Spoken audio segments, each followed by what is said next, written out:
Hoje nós vamos falar sobre uma pergunta muito interessante, especialmente para quem está aprendendo português e quer visitar o Brasil. Será que os brasileiros sabem falar inglês? É normal encontrar pessoas que falam inglês no Brasil? Se você pensa em vir ao Brasil um dia, como o inglês é a língua internacional, acho que esse assunto pode interessar você bastante. Então vem com a gente para mais um episódio de Don't panic, keep speaking Portuguese. This podcast is especially designed to help you improve your Portuguese skills through natural conversations about music, culture, Brazilian expressions and habits, stories, travel, and much more. So fasten your seatbelts and have fun. Unlock exclusive content, including behind the scenes, exclusive episodes, and episodes transcriptions. So, especially if you want to supercharge your Portuguese skills. Join our Patreon crew and become part of our awesome community. Look for the Patreon link, don't miss out, and dive right in. Então, o assunto que nós vamos falar hoje não é muito longo, mas inclui uma história interessante, como sempre, que tem por objetivo ilustrar ou provar o que vamos falar aqui. Segundo as estatísticas, que eu não sei se estão atualizadas e também não sei a fonte, mas vou citar mesmo assim, as pessoas dizem que, em geral, 95% dos brasileiros não sabe falar inglês. Ou seja, apenas 5% falam inglês. Desses 5% que dizem saber falar inglês, apenas 1 ou 2% é que tem a confiança de falar inglês fluentemente. Então você já pode imaginar que não são muitas pessoas, não é muito fácil encontrar no Brasil pessoas que falam inglês. Mas vamos citar aqui mais alguns exemplos e exceções. Eu vou deixar a Érica descrever a parte da história que eu falei que nós íamos contar, que ilustra o quão verdade isso é, sobre poucas pessoas falarem inglês no Brasil. O engraçado é que pelo menos 2 das histórias que eu sei foram em aeroportos. E não foi em aeroporto pequeno.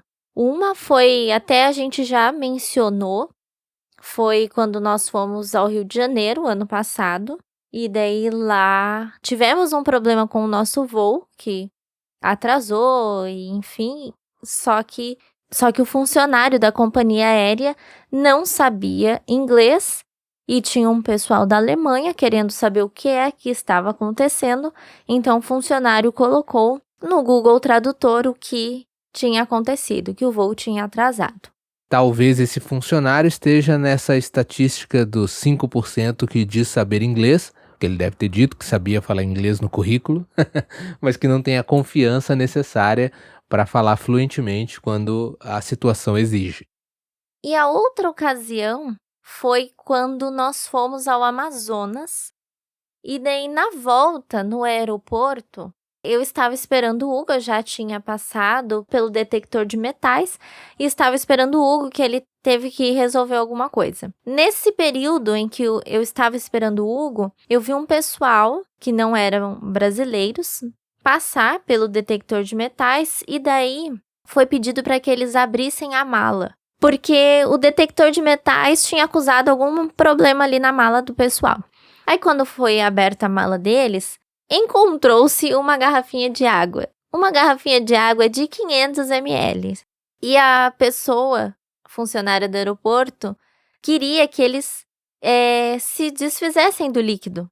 Só que eles não estavam entendendo nada, porque eles não sabiam português e ela não sabia inglês, então aí ela ficava fazendo gesto com a mão para eles beberem a água. Aí eles entenderam, tomaram um pouquinho. Ela não, continuou fazendo sinal para eles tomarem água. Até que o rapaz teve que tomar metade da garrafinha d'água e daí a moça deu o joinha para ele, ok, e passou com essa garrafinha. Para quem não sabe, joinha é o sinal de like. É a mãozinha com o polegar para cima. É um outro nome que é quando a gente fala tudo jóia, significa tudo bem. Esse sinal de positivo também é informalmente conhecido como joia ou joinha. E nesse mesmo grupo tinha uma outra pessoa que estava com um enfeite que ela comprou ali no Amazonas. Enfeite esse que foi o que nos causou o problema também, algo bem similar. Por isso o Hugo não estava comigo, ele foi resolver esse problema, que tinha uma ponta. Era um enfeitezinho, um arco e flecha, mas aí a flecha de madeirinha tinha ponta, e por causa disso não podia passar, teria que ser despachado. Só que, como a funcionária não sabia inglês, ela simplesmente pegou o enfeite do rapaz e quebrou ele no meio. Simples assim, para resolver o problema. Um absurdo, né?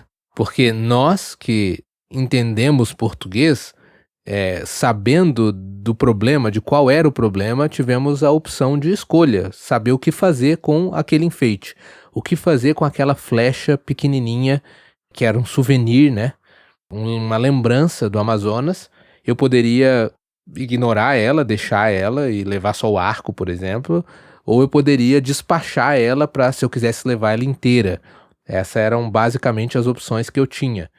E a pobre pessoa estrangeira, que não falava português, só falava inglês e encontrou um funcionário pouco paciente, digamos assim.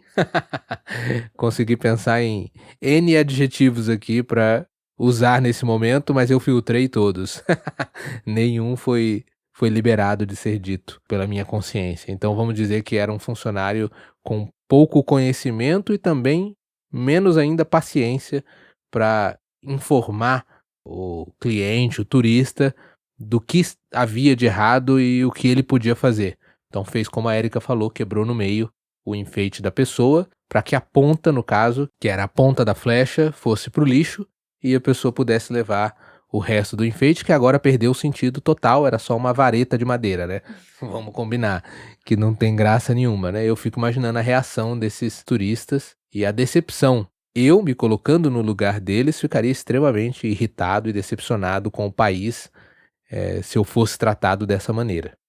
Mas é claro que, vamos fazer aqui uma meia-culpa, nós também não sabemos de todas as circunstâncias envolvidas. A Erika só observou essa parte da cena de longe.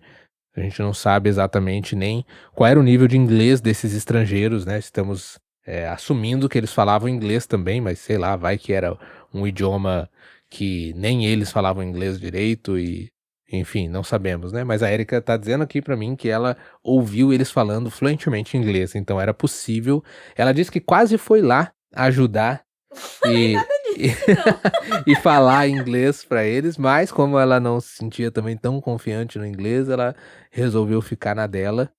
Mas se eu visse uma situação assim, eu acho que eu iria ajudar e iria querer que demitissem esse funcionário de aeroporto, porque, vamos combinar, a Amazonas também não é um lugar, Manaus ali, que recebe poucas pessoas de outros países, né? É um lugar bem visitado no Brasil. Resumindo, essa história ilustra para vocês como os brasileiros não falam inglês. No geral, a grande maioria dos brasileiros não fala inglês, e se você perguntar isso para algum brasileiro, muitos vão ainda usar a piada, o humor, a ironia e dizer nem português eu falo direito, o que não deixa de ser verdade, porque é exatamente um dos objetivos do nosso podcast, inclusive, é mostrar para você como a nossa fala é muito diferente da escrita gramatical culta. Então, de certa maneira, é muito normal falar errado, entre aspas, desrespeitando muitas regras gramaticais.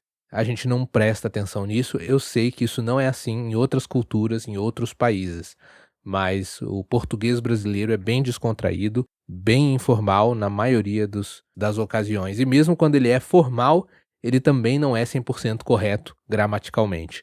Por isso que muitos estrangeiros, quando estão aprendendo português, soam extremamente formais, ou soam extremamente, até entre aspas, às vezes arrogantes, quando usam um português muito correto, muito gramaticalmente, detalhadamente certo.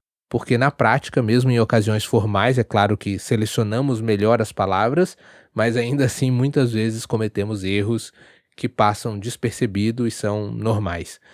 Então, em resumo, se você for aprender português brasileiro, você precisa de muita exposição ao idioma, para que você se acostume com quais erros são normais de cometer e quais erros não são normais, quais erros você deve evitar, vão atrapalhar a sua compreensão, vão atrapalhar a sua comunicação, no caso, quando estiver falando com um brasileiro.